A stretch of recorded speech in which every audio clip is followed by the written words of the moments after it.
Price the Lord. Hallelujah. യേശുവേ സ്തോത്രം, യേശുവേ നന്ദി.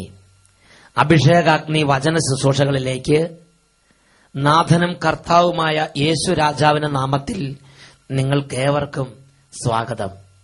Price the Lord.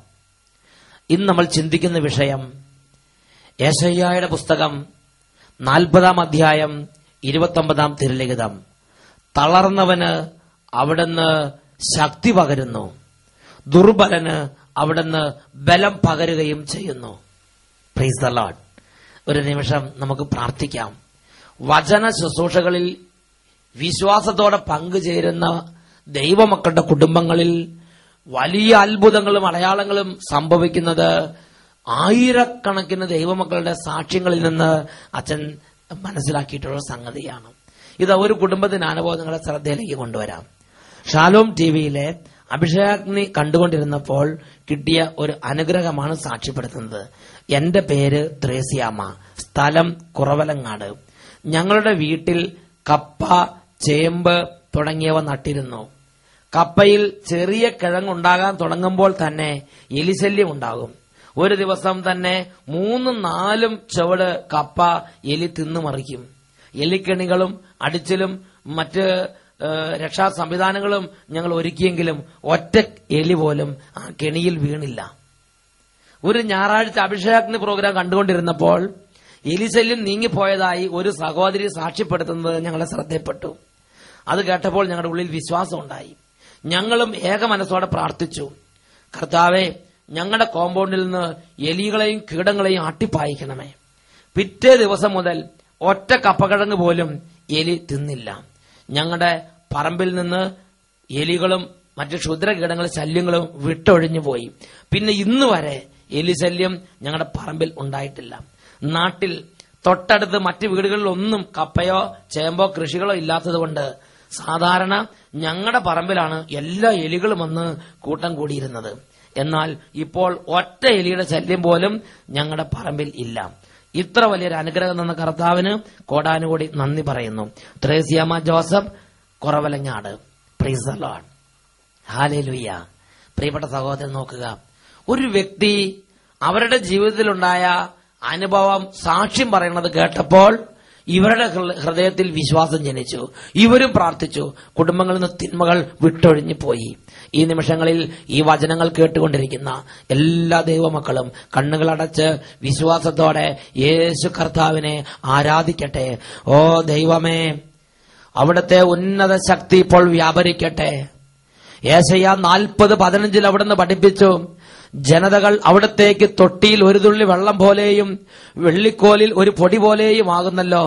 ഓ ദൈവമേ, മഹത്വത്തിന്റെ രാജാവേ, അത്ഭുത ശക്തി ഈ ജനതകളുടെ മേൽ വ്യാപരിക്കട്ടെ കർത്താവേ. ഇപ്പോൾ ഈ കൂട്ടായ്മയോട് ചേർന്ന് പ്രാർത്ഥിച്ചുകൊണ്ടിരിക്കുന്ന ലക്ഷക്കണക്കിന് ദൈവമക്കളുടെ മേലും കുടുംബങ്ങളുടെ മേലും വംശങ്ങളുടെ മേലും അത്ഭുത ശക്തി വ്യാപരിക്കട്ടെ. ക്ഷീണിതർ ക്ഷീണങ്ങൾ വിട്ട് എഴുന്നേൽക്കട്ടെ. രോഗികൾ രോഗക്കിടക്ക വിട്ട് എഴുന്നേൽക്കട്ടെ. തളർന്നവർ തളർച്ച വിട്ട് എഴുന്നേൽക്കട്ടെ.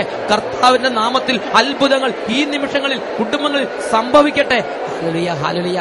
വചനം കേൾക്കാൻ തടസ്സമുണ്ടാക്കുന്ന, വിശ്വസിക്കാൻ തടസ്സമുണ്ടാക്കുന്ന, പ്രാർത്ഥിക്കാൻ തടസ്സമുണ്ടാക്കുന്ന എല്ലാ ദുരാത്മ വ്യൂഹങ്ങളോടും നസ്രായന്റെ നാമത്തിൽ കൽപ്പിക്കുന്നു, ദൈവമക്കളിൽ നിന്നും ഇവരുടെ കുടുംബങ്ങളിൽ നിന്നും വിട്ടൊഴിഞ്ഞു പോവുക. Hallelujah, hallelujah. യേശുവേ ആരാധന, യേശുവേ ആരാധന, യേശുവേ സ്തോത്രം, യേശുവേ നന്ദി. പ്രിയപ്പെട്ട ദൈവമക്കളെ, യെശയ്യാ 40 അധ്യായത്തിൽ 29 തിരുലിഖിതം, തളർന്നവന് അവിടുന്ന് ശക്തി പകരുന്നു, ദുർബലന് അവിടുന്ന് ബലം പകരുകയും ചെയ്യുന്നു. ദൈവം ശക്തി പകരുന്ന ദൈവമാണ്. ദൈവം ബലപ്പെടുത്തുന്ന ദൈവമാണ്. ദൈവത്തിന്റെ പൈതൽ എപ്പോഴും ശക്തിമാനായിരിക്കണമെന്ന് കർത്താവ് ആഗ്രഹിക്കുന്നു. ജോഷുവയുടെ പുസ്തകം 1 അധ്യായത്തിൽ 11 തിരുലിഖിതത്തിൽ അവിടുന്ന് പറയുന്നു, ജോഷുവയെ കുറിച്ചുള്ള ദൈവത്തിന്റെ ആഗ്രഹം ദൈവം പറയുകയാണ്, നീ ശക്തനും ധീരനുമായിരിക്കണം. എല്ലാ ദൈവമക്കളെ കുറിച്ചുള്ള ദൈവത്തിന്റെ ആഗ്രഹം ഇതാണ്, നീ ശക്തനായിരിക്കണം. എന്നാൽ ദൈവമാർഗത്തിൽ നടക്കുന്ന അനേകം ദൈവമക്കള് ചടങ്ങ് പ്രാർത്ഥനകൾ ചെയ്ത് സ്ഥിരമാർഗത്തിൽ നടന്ന് ചിലപ്പോൾ ആത്മീയ ശീതീകരണം സംഭവിക്കുന്നത് എന്റെ ശ്രദ്ധയിൽപ്പെട്ടിട്ടുണ്ട്. ചിലപ്പോൾ ഒരേപോലെയുള്ള ജീവിത രീതികൾക്ക് അടിമപ്പെട്ട് എന്നും രാവിലെ പ്രഭാത പ്രാർത്ഥന, എന്നും വൈകിട്ട് പ്രാർത്ഥന, എല്ലാം ഒരേപോലുള്ള പ്രാർത്ഥന, ഒരു ആത്മീയ മടുപ്പ്, ഒരു ആത്മീയ മന്ദത, ഒരു മരവിപ്പ് ഗ്രസിച്ച് വിമ്മിഷ്ടപ്പെടുന്ന ദൈവമക്കളെ കാണാനിട വന്നിട്ടുണ്ട്. അങ്ങനെയുള്ള ദൈവമക്കളെ കുറിച്ചുള്ള കർത്താവിന്റെ ഹിതമെന്ത് എന്നാണ് ഈ മണിക്കൂറിൽ നമ്മൾ ചിന്തിക്കാൻ പോകുന്നത്. ഇതിനുവേണ്ടി നമ്മൾ ഉപോത്ബലകമായി എടുക്കുന്ന ദൈവവചനം രാജാക്കന്മാരുടെ 1-ാമത്തെ പുസ്തകത്തിൽ 17-ാമത്തെ അധ്യായത്തിൽ 8 മുതൽ 24 വരെയുള്ള തിരുലിഖിതങ്ങളാണ്. ഏലിയ പ്രവാചകനെയാണ് ഇവിടെ ദൈവത്തിന്റെ ആത്മാവ് നമ്മുടെ മുമ്പിലേക്ക് കൊണ്ടുവരുന്നത്. ഏലിയ ആഹാബുമായി വലിയ സംഘർഷത്തിലാണ്. ദൈവത്തിന്റെ വഴിക്ക് വിപരീതമായി നടക്കുന്ന ആഹാബിനോട് ദൈവമാർഗത്തിൽ നടക്കുന്ന ദൈവത്തിന്റെ പുറകെ ഏലിയ എപ്പോഴും എതിർക്കുകയാണ്. രണ്ടുപേരും അങ്ങോട്ടും ഇങ്ങോട്ടും വലിയ സംഘർഷത്തിലാണ്. അങ്ങനെ ഇരിക്കുമ്പോൾ ഏലിയ പറഞ്ഞു, ഇനി കർത്താവായ ദൈവം കൽപ്പിച്ചിട്ടല്ലാതെ ഈ ഭൂമിയിൽ മഴയോ മഞ്ഞോ പെയ്യുകയില്ല. ആഹാബിന്റെ കോപവും ക്രൗര്യവും വർദ്ധിച്ച് ഏലിയായെ കണ്ട അപ്പം വധിക്കാൻ തക്കവണ്ണം അവൻ ക്ഷുഭിതനായിരിക്കുകയാണ്. ഏലിയായ ദൈവം ആഹാബിന്റെ കണ്ണുകളിൽ നിന്ന് മറച്ച് കെരീത്ത് താഴ്വരയിൽ കെരീത്ത് അരുവിയുടെ കരയിൽ അവരെ അവിടെ സൂക്ഷിച്ച് അവിടെ നിന്ന് ആ അരുവിലെ വെള്ളം പറ്റിയപ്പോൾ സെറപ്തായിലുള്ള ഒരു വിധവയോട് കൽപ്പിച്ചു, എന്റെ പ്രവാചകനെ പരിപാലിക്കണമെന്ന്. അങ്ങനെ ഏലിയായെ ദൈവം സെറഫാത്തിലെ വിധവയുടെ അടുത്തേക്ക് അയക്കുകയാണ്. ഏലിയ സെറഫാത്തിലെത്തി. അപ്പോൾ മരുഭൂമിയിൽ ചുള്ളൽ പെറുക്കുന്ന ഒരു വിധവയെയും കുട്ടിയെയുമാണ് ഏലിയ കണ്ടത്. അവരുടെ പ്രത്യേകത മെലിഞ്ഞ് മെലിഞ്ഞ് മെലിഞ്ഞ് മെലിഞ്ഞ് മെലിഞ്ഞ് മരിക്കാറായ 2 മനുഷ്യക്കോലങ്ങള്. ഏലിയ അവരുടെ അടുത്തേക്ക് ചെന്നിട്ട് പറഞ്ഞു, ഒരു പാത്രം വെള്ളം തരിക. ആ വിധവ വെള്ളമെടുക്കാൻ പോയപ്പോൾ ഏലിയ പറഞ്ഞു, ഒരു അപ്പവും ഉണ്ടാക്കിക്കൊണ്ടുവരിക. എന്നാൽ ആ വിധവ പറഞ്ഞു, നിന്റെ ദൈവമായ കർത്താവാണേ, എന്റെ പാത്രത്തിൽ മാവില്ല, ഒരു പിടി മാവ് മാത്രമാണ് അവശേഷിക്കുന്നത്. അതുകൊണ്ട് അപ്പമുണ്ടാക്കി ഇന്ന് കഴിച്ചിട്ട് ഞാനും എന്റെ മകനും മരിക്കും. അതിനുവേണ്ടിയാണ് ഈ ചുള്ളൽ പെറുക്കുന്നത്, ഈ വിറക് പെറുക്കുന്നത്. ഏലിയ പറഞ്ഞു, നീ ആദ്യം പോയി ഒരു ചെറിയ അപ്പം ഉണ്ടാക്കി എനിക്ക് കൊണ്ടുവന്ന് തരിക, പിന്നെ നിനക്ക് നിന്റെ മകനും അപ്പം ഉണ്ടാക്കിക്കൊള്ളുക.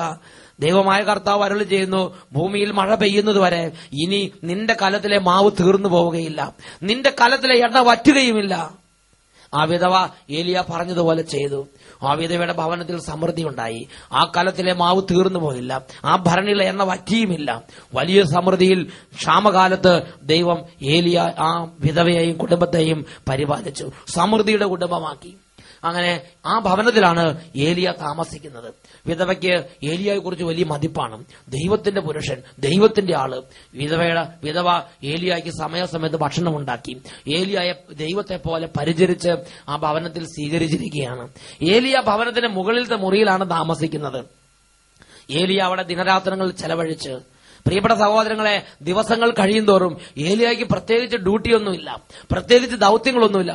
ദൈവത്തിന്റെ വലിയ ശക്തിയുള്ള പ്രവാചകനാണ്, ദൈവത്തിന്റെ വലിയ പ്രവാചകനാണ്, പക്ഷെ പ്രത്യേകിച്ച് ദൗത്യങ്ങളൊന്നുമില്ല. ഏലിയ അവിടെ ആ മുകളിലത്തെ മുറിയിലിരിക്കും.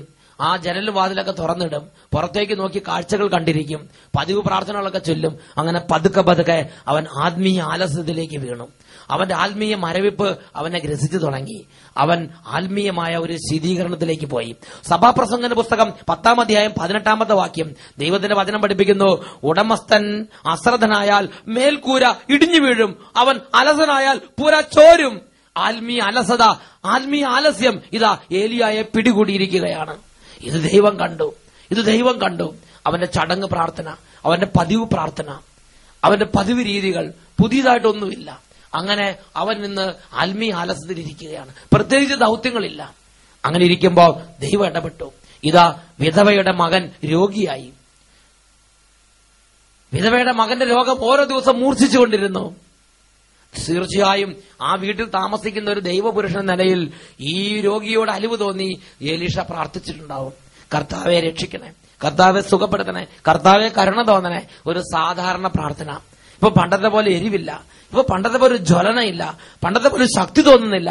ഒരു സാധാരണ പ്രാർത്ഥന. അവൻ ആലസ്യത്തിൽ ആണ്ടുപോയി. അവൻ പതുക്കെ പതുക്കെ ശക്തി മങ്ങിപ്പോയി. Praise the lord. അത് ഏലിയ അറിയുന്നില്ല, പക്ഷെ ദൈവം അറിയുന്നു. ഇതാ രോഗം വീണ്ടും മൂർച്ഛിച്ച് മരണാസനായി ക്രിട്ടിക്കൽ സ്റ്റേജിലെത്തി കുട്ടി. ആ വിധവ പൊട്ടിക്കരയുന്നുണ്ട്. കാരണം വിധവ കണ്ണിലുണ്ടി പോലെ പരിചരിച്ച് വളർത്തുന്ന വിധവയുടെ പൊന്നോമന. ഈ കുഞ്ഞിന് വേണ്ടിയാണ് വിധവ ജീവിക്കുന്നത്. ആ മോനാണ് ഇതാ മരണാസനായി കിടക്കുന്നത്. വിധവ പൊട്ടിക്കരയുന്നുണ്ട്. ഏലിയായോട് പ്രാർത്ഥിക്കാൻ പറയുന്നുണ്ടാകാം. ഏലിയ പ്രാർത്ഥിക്കുന്നുണ്ട്, പക്ഷെ മാറുന്നില്ല. കാരണം പ്രാർത്ഥനയുടെ ഉണർവ് പോയി, പ്രാർത്ഥനയുടെ ജ്വലനം പോയി, പ്രാർത്ഥനയുടെ തീ നഷ്ടപ്പെട്ടു പോയി. Price the Lord. അങ്ങനെ ഇരിക്കുമ്പോൾ ആ മകൻ മരിച്ചു. മരിച്ചപ്പോൾ വിധവയുടെ സ്വഭാവം മാറി. സകാര വർഷങ്ങൾ ഏലിയായുടെ നേരെ തുരുതുരാന്ന് ഉതിർത്ത്. ഹല്ലേലൂയ. സകാര വർഷങ്ങൾ കൊണ്ട് ഏലിയായ അവൾ പൊതിഞ്ഞ്. രാജാക്കന്മാർ 1-ാം പുസ്തകം 17-ാം അധ്യായത്തിൽ 18-ാമത്തെ വാക്യം, എന്തുകൊണ്ടാണ് അങ്ങ് എന്നോട് ഇങ്ങനെ പെരുമാറുന്നത്? എന്റെ പാപങ്ങൾ അനുസ്മരിപ്പിക്കാനും എന്റെ മകനെ കൊല്ലാനുമാണോ അങ്ങ് വന്നിരിക്കുന്നത്? നിയന്ത്രണം വരെ വിധവ പലതും പുലമ്പിയിരിക്കാം, പല ശകാരങ്ങൾ ഉതിർത്താം. അതൊന്നും ബൈബിളിൽ രേഖപ്പെടുത്തിയിട്ടില്ല. എന്തായാലും ഒറ്റ വാക്കുകൊണ്ട് നിർത്താൻ സാധ്യതയില്ല. പലതും പറഞ്ഞിരിക്കാം. Price the Lord. പ്രിയപ്പെട്ട സഹോദരങ്ങൾ, ഏലിയായ്ക്ക് മറുപടിയില്ല. ഏലിയ ഈ ശകാര വർഷങ്ങളും ഈ പ്രതികൂലവും ഈ ബുദ്ധിമുട്ടും ഈ കണ്ണുനീരും ഈ സംഘർഷാവസ്ഥ എല്ലാം കണ്ടതിന്റെ നടുവിൽ അവൻ നെടുവീർപ്പിട്ട് നിൽക്കുകയാണ്. ഒരു ക്ഷണം അവൻ ആത്മാവിന്റെ പ്രേരണ കിട്ടി. അവൻ ആ കുട്ടിയെടുത്ത് അവൻ മുകളിലത്തെ മുറിയിലേക്ക് പോയി. അവൻ വാതിലടച്ച് അവൻ പൊട്ടിക്കരഞ്ഞ് അവൻ കർത്താവിനോട് പറഞ്ഞു. 1 രാജാക്കന്മാർ 17-ാം അധ്യായത്തിൽ അതിൽ 20-ാമത്തെ തിരുലിഖിതം, അവൻ ഉച്ചത്തിൽ കരഞ്ഞു, അവൻ ഉച്ചത്തിൽ നിലവിളിച്ച്, അവൻ ഉച്ചത്തിൽ പ്രാർത്ഥിച്ച്. എന്നാൽ തൊട്ടുമുമ്പുള്ള പ്രാർത്ഥന ഒന്നും അങ്ങനെ ആയിരിക്കില്ല. ഇത് ഹൃദയം മുറിഞ്ഞുള്ള പ്രാർത്ഥനയാണ്. ഇത് ചങ്ക് തകർന്നുള്ള പ്രാർത്ഥനയാണ്. ഇത് ആലസ്യൊക്കെ വലിച്ചെറിഞ്ഞിട്ടുള്ള പ്രാർത്ഥനയാണ്. അവൻ പൊട്ടിക്കരഞ്ഞു, ഉച്ചത്തിൽ നിലവിളിച്ചിട്ട് പറഞ്ഞു, എന്റെ ദൈവമായ കർത്താവേ, എനിക്ക് വസിക്കാൻ ഇടം തന്നവളാണ് ഈ വിധവ, എന്താണ് ഇങ്ങനെ ചെയ്യുന്നത്? പൊട്ടിക്കരയാണ്. ഇപ്പൊ ആ സാമട്ടിലുള്ള പ്രാർത്ഥനയല്ല, ആ ചടങ്ങ് പ്രാർത്ഥനയല്ല, ഇത് ഹൃദയം നുറുങ്ങിയുള്ള പ്രാർത്ഥനയാണ്. അവിടെ ദൈവം ഇറങ്ങി വന്നു. ഏലിയ പൊട്ടിക്കരഞ്ഞ് വീണ്ടും ചോദിക്കുകയാണ്, എന്റെ ദൈവമായ കർത്താവേ, ഇവന്റെ ജീവൻ തിരികെ കൊടുക്കണമേ, കർത്താവേ, ഇവന്റെ ജീവൻ തിരികെ കൊടുക്കണമേ. ഏലിയ നിലവിളിക്കുകയാണ്. ഏലിയയുടെ പ്രാർത്ഥന കേട്ട് ദൈവം ആ ബാലന്റെ ആ ശവശരീരത്തിലേക്ക് ആ ജീവൻ തിരിച്ചു വന്നു. അവൻ ജീവനുള്ളവനായി എഴുന്നേറ്റിരുന്ന് ആ ബാലനെ ജീവനോടെ വിധവയ്ക്ക് തിരിച്ചു കൊടുത്ത്. വിധവ അത്ഭുതം കൂറി, വിധവ ഞെട്ടി, വിധവ അത്ഭുതപ്പെട്ട് അവൾ വലിയ അത്ഭുതത്തോടെ ചോദിക്കുകയാണ്, പറയുകയാണ്. രാജാക്കന്മാരുടെ പുസ്തകം 1-ാം അധ്യായം 17-ാം അധ്യായം 24-ാം വാക്യം. അവൾ പറഞ്ഞു, അങ്ങ് സത്യമായും ദൈവപുരുഷനാണെന്നും അങ്ങയുടെ വാക്ക് സത്യമായും ദൈവത്തിന്റെ വചനമാണെന്നും ഞാൻ വിശ്വസിക്കുന്നു. ഇപ്പോൾ അവളുടെ അവിശ്വാസം മാറി, അവളുടെ തീഷ്ണത വർദ്ധിച്ചു, അവളുടെ ഹൃദയം കത്തിജ്വലിക്കാൻ തുടങ്ങി, അവളിൽ തീ ഇറങ്ങി. അവളിന്ന് തീയുള്ള ദൈവത്തിന്റെ പൈതലാണ്, അവളിന്ന് ജ്വലിക്കുന്ന ദൈവത്തിന്റെ പൈതലാണ്. അവളുടെ മരവിപ്പ് മാറി, അവളുടെ മന്ദത മാറി. ഒപ്പം ഏലിയായുടെയും. ഏലിയ ആ സാമട്ടിലുള്ള ആ അവസ്ഥയൊക്കെ വിട്ടുമാറി. അവന്റെ ഹൃദയം കത്തി, അവൻ ജ്വലിക്കാൻ തുടങ്ങി, അവന്റെ ആവേശം ഉണർന്നു. അവൻ ദൈവത്തിന്റെ ശക്തി കൊണ്ട് 10 മടങ്ങായി നിറഞ്ഞ്. ഭൂമിയിൽ ഒരുപക്ഷെ ചരിത്രത്തിൽ ആദ്യമായി മരിച്ചവർ ഉയർപ്പിച്ച സംഭവമായിരിക്കാം ഇത്. ഇതിനു മുമ്പ് ഒരു സ്ഥലത്തും മരിച്ചവർ ഉയർപ്പിക്കുന്നതായി നാം കാണുന്നില്ല. പ്രിയപ്പെട്ട സഹോദരങ്ങളെ, ആ വലിയ അത്ഭുതം ചെയ്ത ഏലിയയുടെ മനസ്സിന്റെ സ്ഥിതി എന്താ? ഇന്ന് വരെ കേട്ടിട്ടില്ലാത്ത വലിയൊരു സംഭവം ഏലിയയുടെ ജീവിതത്തിൽ സംഭവിച്ച ദിവസവും മണിക്കൂറുമായിരുന്നു അത്. ഏലിയയുടെ വിശ്വാസം ആയിരക്കണക്കിന്, 10,000-കണക്കിന്, ലക്ഷക്കണക്കിന് ഇരട്ടിയായി വർദ്ധിച്ചു. അവന്റെ ഹൃദയം തീ കൊണ്ട് നിറഞ്ഞ് അവൻ ജ്വലിക്കാൻ തുടങ്ങി. ദൈവത്തിന്റെ ശക്തിയെക്കുറിച്ച് ബോധ്യപ്പെട്ട്, ദൈവത്തിന്റെ വചനത്തെക്കുറിച്ച് ബോധ്യപ്പെട്ട്, ദൈവത്തിന്റെ ബലത്തിൽ ബോധ്യപ്പെട്ട് അവന്റെ വിശ്വാസം ദൃഢതയും അവന്റെ ഹൃദയം ജ്വലിക്കുന്നതുമായി മാറി. ഇതാണ് ഒരു ദൈവ പൈതൽ ദൈവം ആഗ്രഹിക്കുന്നത്. അതാണ് പ്രഭാഷകന്റെ പുസ്തകം 27:3. ദൈവഭക്തിയിൽ ദൃഢതയും തീഷ്ണതയും ഇല്ലാത്തവന്റെ ഭവനം നശിച്ചു പോകും. ദൈവഭക്തിയിൽ ദൃഢതയും തീഷ്ണതയും ഇല്ലാത്തവന്റെ ഭവനം അതിവേഗം നശിക്കും എന്ന് പറഞ്ഞാൽ, ഒരു ദൈവ പൈതലിൽ നിന്ന് ദൈവം ആഗ്രഹിക്കുന്ന ഉന്നതമായ സ്വഭാവവിശേഷമാണ് ദൈവഭക്തിയുടെ ദൃഢത, തീഷ്ണത, ബലിഷ്ഠമായ ദൈവഭക്തി. അത് കത്തിജ്വലിക്കുന്നതായിരിക്കണം. ദൈവഭക്തി ഉണ്ടായാൽ പോരാ, ബലമുള്ള ദൈവഭക്തി ഉണ്ടായാൽ പോരാ, അടിസ്ഥാനമുള്ള ദൈവഭക്തി ഉണ്ടായാൽ പോരാ. അത് സാമട്ടിൽ ഇങ്ങനെ ശാന്തമായി പോകുന്നതായിരിക്കരുത്. കത്തിജ്വലിക്കുന്ന ദൈവഭക്തി വേണം എന്ന് തന്നെയാണ് ദൈവത്തിന്റെ വചനം ആവശ്യപ്പെടുന്നത്. റോമാലേഖനം 12-ാം അധ്യായത്തിൽ 11-ാം തിരുലിഖിതം, തീഷ്ണതയിൽ മാന്യം കൂടാതെ ആത്മാവിൽ ജ്വലിക്കുന്നവരായി കർത്താവിനെ ശുശ്രൂഷിക്കുക. തീഷ്ണത വേണം, ജ്വലിക്കണം. മന്ദത, മരവിപ്പ് ഇതൊക്കെ വിട്ടുപോകണം. Praise the lord. ഹല്ലേലൂയ. പ്രിയപ്പെട്ട സഹോദരങ്ങളെ, എന്ന് ഈ പതിവ് പ്രാർത്ഥന ചെയ്ത് എന്നും പതിവ് ചടങ്ങുകൾ ചെയ്ത് ഒരുപാട് പേരുടെ ആത്മീയത മന്ദിച്ചിരിക്കുകയാണ്. അങ്ങനെ തഴമ്പിച്ച പ്രാർത്ഥനകളും ചതഞ്ഞ അനുഷ്ഠാനങ്ങളും ചെയ്ത് ഇന്ന് ഒരുപാട് പേര് ആത്മീയ മരവിപ്പിലേക്ക് അകപ്പെട്ടിരിക്കുകയാണ്. പ്രിയ ദൈവമൈതലേ, നീ ഇങ്ങനെ മരവിച്ചിരിക്കുന്നതല്ല ദൈവത്തിന്റെ ഹിതം. നീ ഇങ്ങനെ തളർന്നിരിക്കുന്നതല്ല ദൈവത്തിന്റെ ഹിതം. നീ ശക്തി പ്രാപിക്കണം. നീ കഴുകനെ പോലെ ചിറകടിച്ചു വരണമെന്ന് നിന്റെ ദൈവമായ കർത്താവ് ആഗ്രഹിക്കുന്നു. ദൈവം നടത്തുന്ന ഒരു ദൈവ പൈതല ജീവിതത്തിൽ, സഭയുടെ ജീവിതത്തിൽ, ഇടവകളുടെ ജീവിതത്തിൽ, കൂട്ടായ്മ ജീവിതത്തിൽ എന്തെങ്കിലും ഒരു പ്രശ്നം ദൈവം അനുവദിക്കുന്നുണ്ടെങ്കിൽ, ഒരു വലിയ കണ്ണുനീര് ദൈവം അനുവദിക്കുന്നുണ്ടെങ്കിൽ, മുമ്പോട്ട് പോകാൻ പറ്റാത്ത ഒരു പ്രതികൂലം ദൈവം അനുവദിക്കുന്നുണ്ടെങ്കിൽ അതിന്റെ പിന്നിൽ ആത്മീയ തീഷ്ണത മങ്ങിപ്പോയെടുത്ത് വീണ്ടും തീ കത്തിക്കാനുള്ള ദൈവത്തിന്റെ പദ്ധതി കൂടി അല്ലേ അത് എന്ന് നാം മനസ്സിലാക്കേണ്ടതുണ്ട്. കരങ്ങൾ ഉയർത്തി നമുക്ക് പ്രാർത്ഥിക്കാം. ഓ ദൈവമേ, അങ്ങയുടെ അത്ഭുത ശക്തി വ്യാപരിക്കട്ടെ കർത്താവേ. അങ്ങയുടെ അത്ഭുത അഭിഷേകം വ്യാപരിക്കട്ടെ കർത്താവേ. അപ്പോസ്തല പ്രവർത്തനത്തിൽ 17-ാമത്തെ അധ്യായത്തിൽ അവിടുന്ന് ഇപ്രകാരം പഠിപ്പിക്കുന്നുണ്ട്. അപ്പോസ്തല പ്രവർത്തനം 17:27. ഇത് അവർ ദൈവത്തെ അന്വേഷിക്കുന്നതിനും ഒരുപക്ഷെ അനുഭവത്തിലൂടെ അവിടുത്തെ കണ്ടെത്തുന്നതിനും വേണ്ടിയാണ്. എങ്കിലും അവിടുന്ന് നമ്മിൽ ആരിൽ നിന്ന് അകലെയല്ല. ഓ കർത്താവെ, അവിടുന്ന് നയിക്കുന്ന വ്യക്തികൾ, അവിടുന്ന് നയിക്കുന്ന സഭാ സമൂഹങ്ങൾ, അവിടുന്ന് നയിക്കുന്ന കൂട്ടായ്മകൾ, അവിടുന്ന് നയിക്കുന്ന അങ്ങയുടെ പ്രിയന്മാരായ പ്രവാചകന്മാർ, അവരുടെ ജീവിതത്തിൽ വലിയ പ്രതികൂലങ്ങൾ ഉണ്ടാകുന്നത്, തകർച്ച ഉണ്ടാകുന്നത്, തടസ്സമുണ്ടാകുന്നത് വലിയ ഉണർവിന് വേണ്ടിയാണെന്ന്, അവരുടെ ആത്മീയ ഉണർവ് കത്തിജ്വലിക്കുന്നതിന് വേണ്ടിയാണെന്ന് തിരിച്ചറിയുന്ന കർത്താവെ, കരങ്ങൾ ഉയർത്തി ഞങ്ങൾ അങ്ങ് ആരാധിക്കുന്നു. ഹല്ലേലൂയ. എല്ലാവരും സ്തുതിക്കട്ടെ, ഹൃദയം തുറന്ന് സ്തുതിക്കട്ടെ. മകനെ, മകളെ, ഇന്ന് നീ കർത്താവിന്റെ നാമത്തെ വിളിക്കുക. നീ ഇരിക്കുന്ന സ്ഥലത്ത് ഇരുന്ന് വിളിക്കുക. അവിടെ കർത്താവ് സൗഖ്യത്തിനായി നിന്റെ അരികിലുണ്ട്. നിന്റെ മന്ദിച്ച ഹൃദയത്തൊട്ട്, നിന്റെ മരവിച്ച മനസ്സിനെ തൊട്ട് ഇതാ കർത്താവ് ഉണർത്തുന്നു. Hallelujah, hallelujah, hallelujah, hallelujah. യേശുവേ ആരാധന, യേശുവേ ആരാധന, യേശുവേ സ്തോത്രം, യേശുവേ നന്ദി. Praise the lord. ഹല്ലേലൂയ.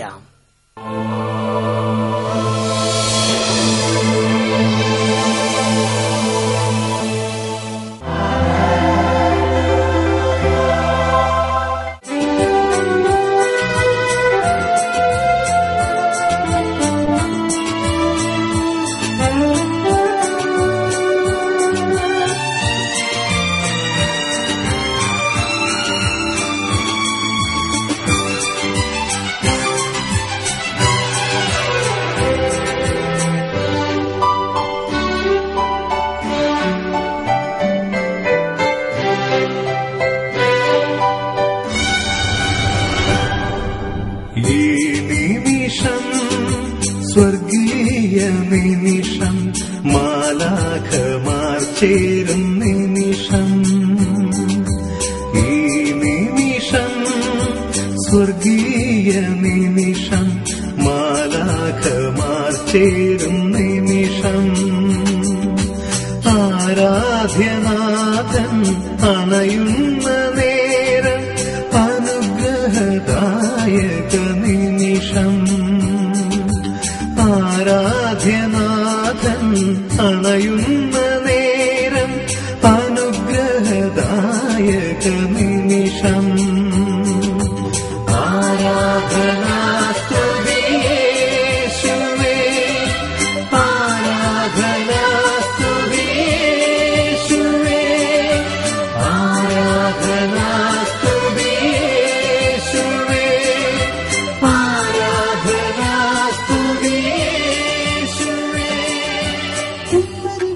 യെശയ്യായുടെ പുസ്തകം 40-ാം അധ്യായം 30-31 തിരുലിഖിതങ്ങൾ. യുവാക്കൾ പോലും തളരുകയും ക്ഷീണിക്കുകയും ചെയ്തേക്കാം. ചെറുപ്പക്കാർ ശക്തിയേറ്റ് വീഴാം. എന്നാൽ കർത്താവിൽ ആശ്രയിക്കുന്നവർ വീണ്ടും ശക്തി പ്രാപിക്കും. അവർ കഴുകന്മാരെ പോലെ ചിറകടിച്ചുയരും. ഞാനും നിങ്ങളും കർത്താവിന്റെ നടത്തിപ്പിൽ സന്തോഷിക്കുന്നൊരു പൈതലാണെങ്കിൽ, ഞാനും നിങ്ങളും ശക്തി പ്രാപിച്ച് കഴുകന്മാരെ പോലെ ചിറകടിച്ച് ഉയരണമെന്ന് ദൈവമായ കർത്താവ് ആഗ്രഹിക്കുന്നു. സങ്കീർത്തന പുസ്തകം 2-ാം അധ്യായം 10-11 തിരുലിഖിതങ്ങൾ. ഭൂമിയിലെ രാജാക്കന്മാരെ സൂക്ഷിച്ചുകൊള്ളുവിൻ, ഭൂമിയുടെ അധിപന്മാരെ വിറകൊള്ളുവിൻ. ഭയത്തോടെ അവിടുത്തെ പാദം ചുംബിക്കുവിൻ, വിറയലോടെ നമ്മുടെ ദൈവമായ കർത്താവിനെ ശുശ്രൂഷിക്കുവിൻ. ദൈവിക കാര്യങ്ങളിൽ മന്ദതയോ മരവിപ്പോ ആത്മീയമായ ശുഷ്കാന്തിയോ മങ്ങിപ്പോയിട്ടുള്ളവർ ഇപ്പോൾ ദൈവികമായ ഒരു ഉണർവിന് വേണ്ടി വിറയലോടെ പ്രാർത്ഥിക്കട്ടെ. ദൈവ ശുശ്രൂഷയിരിക്കുന്ന വിറയലോടെ, ദിനം പ്രതി വിറയലോടെ കർത്താവിന് ശുശ്രൂഷ ചെയ്യാൻ തക്കവണ്ണം ഹൃദയങ്ങളെ ഒരുക്കട്ടെ. രണ്ട് കരങ്ങളും കർത്താവിന്റെ സന്നിധിയിലേക്ക് നമുക്ക് ഉയർത്താം. ദൈവികമായ കൃപാവരങ്ങൾ ഉജ്ജ്വലിക്കട്ടെ, അഭിഷേക ശക്തി വ്യാപരിക്കട്ടെ. ഓ ദൈവമേ, ഇപ്പോൾ ഇടിമിന്നൽ പോലെ കുടുംബങ്ങളിലേക്ക് ദൈവശക്തി ഒഴുകിക്കൊണ്ടിരിക്കട്ടെ. കർത്താവെ, ആത്മീയ മേഖലയിൽ വന്നതിന് അപജയങ്ങൾ വിട്ടൊഴിഞ്ഞു പോകട്ടെ. കർത്താവെ, താൻ പോരിമഭാവം, താൻ തോന്നിത്തം, വഷളത്വം, അബദ്ധങ്ങൾ, മൂഢത, തന്നിഷ്ടം, ഐകാധിപത്യ സ്വഭാവം, ഈ മേഖലകളിൽ ദൈവമക്കളെ പീഡിപ്പിച്ചുകൊണ്ടിരിക്കുന്ന പീഡക ശക്തികൾ യേശുവിന്റെ നാമത്തിൽ വിട്ടുമാറി പോകട്ടെ. കർത്താവെ, തഴക്ക ദോഷങ്ങളുടെ ആധിപത്യങ്ങൾ നസ്രയുടെ നാമത്തിൽ ശാസിച്ച് ബഹിഷ്കരിക്കുന്നു, വിട്ടുപോകട്ടെ. Hallelujah, hallelujah. കുടുംബങ്ങളെ വിട്ടുവയ്ക്കണമേ കർത്താവെ. തളർന്നിരിക്കുന്നവർ പുതുജീവൻ പ്രാപിക്കട്ടെ കർത്താവെ. ഇപ്പോൾ എന്റെ ജീവിതത്തിൽ സംഭവിക്കുന്ന ഈ കണ്ണുനീരിന്റെ അർത്ഥമെന്ത് എന്ന് ചിന്തിച്ചുകൊണ്ടിരിക്കുന്നവർക്ക് ആത്മീയ പ്രകാശം ലഭിക്കട്ടെ. കിടക്കയിൽ രോഗികളായി കിടക്കുന്നവരെ കർത്താവ് സ്പർശിക്കുന്നു. Hallelujah, hallelujah, hallelujah, hallelujah. കുഞ്ഞുങ്ങളെ കർത്താവിന്റെ നാമത്തിന്റെ വിടുതൽ കർത്താവ് അഭിഷേകമായി കൊടുത്തുകൊണ്ടിരിക്കുന്നു. Hallelujah, hallelujah. യേശുവേ, യേശുവേ, യേശുവേ.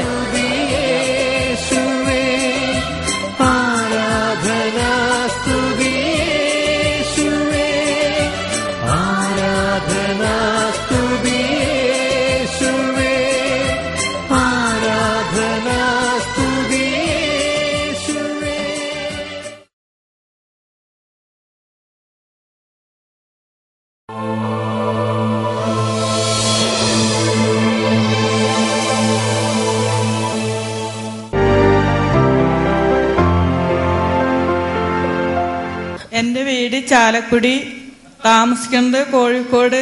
എന്റെ സൂക്കേട് വയറിന്റെ ഈ സൈഡ് 5 വർഷമായി സുഖമില്ലാണ്ട് ഡോക്ടറെ കാണിച്ച് മരുന്ന് കഴിക്കണത്. പിന്നെ എനിക്ക് മടുത്തു, ഡോക്ടറെ കാണണ്ട, പേടി വന്നു. എൻ്റെ വേറെ എന്തെങ്കിലും ആണാവോന്ന് ഞാൻ വിചാരിച്ചു. പിന്നെ ഞാൻ മരുന്ന് കഴിക്കില്ല. അങ്ങനെ അടുത്ത് എൻ്റെ ഒരു ആൻറ്റി ഉണ്ടായിരുന്നു. ആ ആൻറ്റി എന്നോട് പറഞ്ഞു, ഇവിടെ പ്രാർത്ഥനാലയത്തിൽ വന്ന് ഞാൻ 4 ദിവസം പ്രാർത്ഥനാ ധ്യാനത്തിൽ കൂടി പ്രാർത്ഥിച്ചു. എൻ്റെ ഈ സൈഡിൻ്റെ ഇവിടെ ഇങ്ങനെയാണ് വേദന. 5 വർഷം ഞാൻ മരുന്ന് കഴിച്ചു. എനിക്ക് പേടിയുണ്ടായിരുന്നു എന്താണാവോ ഈ വേദന എന്ന്. അങ്ങനെ ഇവിടെ വന്ന് പ്രാർത്ഥനയിൽ കൂടി എൻ്റെ വേദന ദൈവം ഇന്നലെ സൗഖ്യമാക്കി തന്നു. ഇപ്പൊ വേദനയുണ്ടോ? ഇല്ല, ഇപ്പൊ വേദനയില്ല. 5 വർഷമായി ഇടതടവില്ലാതെ അനുഭവിച്ചിരുന്ന വേദനയാണ് ഇന്നലെ ആരാധനയുടെ സമയത്ത് ഈശോ എടുത്ത് സുഖപ്പെടുത്തിയത്. ആ ക്ഷണം തൊട്ട് പിന്നെ ഒരു തരി വേദന സഹോദരിക്ക് ഇപ്പൊ അനുഭവപ്പെടുന്നില്ല. പൂർണ്ണമായൊരു സൗഖ്യത്തിന് അനുഭവം തോന്നുന്നുണ്ടോ? ഇപ്പൊ നല്ല സന്തോഷം തോന്നുന്നുണ്ടോ? പിന്നെ ഒരു കാര്യം കൂടി, ഈ തലയുടെ ശിരസ് വേദന ഉണ്ടായിരുന്നു. ആ വേദന പിന്നെ ഭയങ്കരമായ വേദന. ഈ വേദന വരുമ്പോ ആരെ ചെന്ന് പിടിക്കണ്ടേന്ന് അറിയില്ല. ഓടും ഞാൻ കിടന്നിട്ട്. വീട്ടിൽ ആരില്ലെങ്കിൽ മക്കളെ വിളിക്കും. ജോലി സ്ഥലത്താണെങ്കിൽ അവർ ഓടി വരും എൻ്റെ അടുത്തേക്ക്. ഞാൻ ഫോൺ ചെയ്ത് പറയും, മക്കളെ അമ്മയ്ക്ക് തലവേദനയാണ്, നിങ്ങൾ ഓടി വരണേന്ന് പറയും. ഞാൻ പറയും, വാതിലടച്ചിട്ട് ഞാൻ കുറ്റിയിട്ടിട്ടില്ല, ഞാൻ തന്നെയാണ്, നിങ്ങൾ വേഗം വരണേന്ന് പറയുമ്പോഴേക്കും ഞാൻ വീണ് ചിലപ്പോൾ ഓർമ്മയൊന്നും ഉണ്ടാവില്ല. അവിടെ എന്താ നടക്കണേന്ന് പോലും എനിക്കറിയാൻ കഴിയില്ല. ഇവര് വന്ന് എന്നെ വിളിക്കുകയാണെങ്കിൽ എനിക്ക് വാതിൽ തുറക്കാൻ കഴിയില്ലല്ലോ. പിന്നെ പല്ലും നാവൊക്കെ കടിച്ച് ഈ വശം ചിലപ്പോൾ കോടി നിൽക്കും, കൈയും കാലൊക്കെ വിറയ്ക്കും. ഈ തലവേദന ശിരസിന്ന് വരുമ്പോ ഇങ്ങനെ വേദന ഇങ്ങനെ വരില്ല.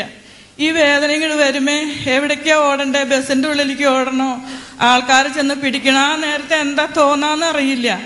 അപ്പൊ ഡോക്ടർ മെഡിക്കൽ കോളേജിലെ ഡോക്ടറെ പോയി കണ്ടു. അവര് പറയും കുഴപ്പമില്ല എന്ന്. പിന്നെ ഞാൻ പല ചികിത്സകളും ഈ തലയ്ക്ക് വേണ്ടിയിട്ട് ചെയ്യും. ഈ വേദന എനിക്ക് കുറഞ്ഞിട്ടില്ല. ഇവിടെ വന്ന് പ്രാർത്ഥനയില് മിനിഞ്ഞാന്ന് എനിക്ക് എൻ്റെ ശരീരത്തിൽ നിന്ന് പകുതി വേദനയും ഈ തലയിലത്തെ വേദനയും പോയി. പിന്നെ എനിക്ക് പേടിയും ഭയം ഉണ്ടായിരുന്നു. അതും ദൈവം എനിക്ക് സൗഖ്യമാക്കി തന്നു. ദൈവത്തോട് നന്ദി, ദൈവത്തോട് സ്തോത്രം. കൈയടിച്ച് വിശ്വസിച്ച ദൈവത്തിന്റെ മഹത്വം കാണാം, പ്രാർത്ഥിക്കുമ്പോൾ ദൈവത്തിന്റെ പ്രവൃത്തി കാണാം, ആരാധിച്ച ദൈവത്തിന്റെ വിടുതൽ കാണാം, ആശ്രയിച്ച